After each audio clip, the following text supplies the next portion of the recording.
ભુજમાં રાજાશાહીના વખતનું હમીરસર તળાવ આવેલું છે, જે તળાવ વચ્ચે રાજેન્દ્ર પાર્ક આવેલું છે, જે બાગ બગીચો ફરવાલાયક સ્થળ છે. તેમજ રાજેન્દ્ર પાર્ક અંદર જવાના રસ્તે નાનકડું પુલ પણ આવેલું છે. રાજેન્દ્ર પાર્કના પુલ પાસે અનેક માછલીઓ ઝાડમાંથી મૃત અવસ્થામાં જોવા મળી હતી. તરવૈયાઓને તાલીમ આપનાર સુરેશ વણોલ દ્વારા આ મૃત માછલીઓને મુક્ત કરાઈ હતી. તેમણે મીડિયા સાથે વાત કરતા જણાવ્યું હતું કે અહીંથી અનેક જળચર જીવોનો શિકાર થતો હોય છે. આ પાર્ક અંદરના ભાગે આવેલું છે.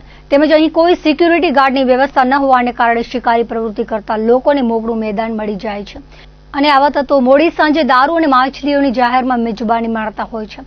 આ અગાઉ પણ અનેક વખત ફાયર વિભાગને સાથે રાખી માછલી પકડવાની જાળમાંથી જળચર જીવોને મુક્ત કરાયા હતા. આવું વારંવાર થતું હોય છે, પરંતુ તંત્રની ઉદાસીનતાનો લાભ અસામાજિક તત્વો લેતા હોય છે, જેના કારણે જીવદયા પ્રેમીઓમાં રોષની લાગણી ફેલાઈ રહી છે. તંત્ર દ્વારા ધાક બેસાડતી કાર્યવાહી કરવામાં આવે અને ખાસ રાજેન્દ્ર પાર્ક ખાતે સિક્યુરિટી ગાર્ડ મૂકવામાં આવે તો જ આવા તત્વો પર લગામ લાગે તેમ છે અને અસામાજિક પ્રવૃત્તિઓ અટકી શકે તેમ છે.